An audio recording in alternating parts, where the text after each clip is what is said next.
he tata ki te 34 tau no te kōhurutanga e tā te kōti pira ko David Tamihere te tāngata i kōhuru i te tokorua no Sweden i te rohe o pare hauraki. Ka tau te whiu ki runga o Tamihere mo te kōhuru i te tokorua i te tau iwa te kau.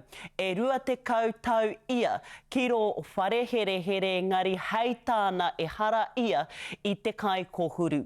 Ki hai tana tono kia takahuri i te whiu i mana i te tau iwa te kau mārua, arā te pito mata i tērā tau i te wā ka whakahokia e te kāwana tianara te kehi ki te kōti pira, ko te whakatau a te kōti i te rānei. Arā etahi taunakitanga e toku ana i te he o te kawe i ngā mahi. Engari e kore tērā e takahuri i te whiu.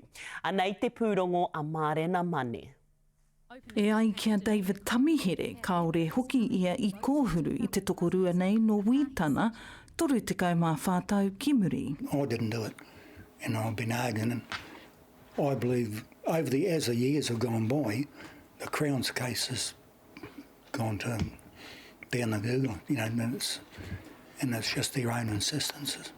Ka hipa te rua tau mai tō raiwa ngarunga ka ki tētahi mauhere i whākia Tamihere ki aia, nāna te tokorua nei i kōhuru.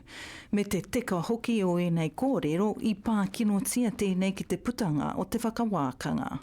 The fact of the matter is David Wayne Tamihere never made any confession to me of any kind. David Wayne Tamihere actually always maintained his innocence.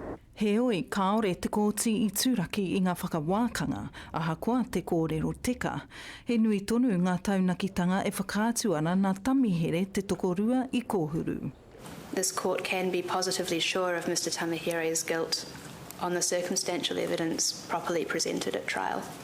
E ai kia Colin Nicholson te roia o Tamihere i tana whakawākanga, ko te mahi a ngā prihimana ki te tautahi i ngā tāngata hikoi i ki te raiwa i a Tamihere me Ms Pekinen i ahu mai i te tinihanga. In this case, in obtaining identification evidence, the police broke every rule in their own book. That at the end of the trial, it was my professional and personal view that there was at least a reasonable doubt as to whether Mr Tamihere had killed either or both of them. Ka whawhai anō a Tamihere mo tana harakoretanga. The appeal court have been there to protect the Crown case and nothing else. Ahakoa ngā kōrero teka, kaore i rānea tēnei whakatau pō hehe, hei tūraki i ngā whakapai i tēnei rā. Kua ngaro anō a Tamihere i tana tohe ki te tūraki i ana whakapai.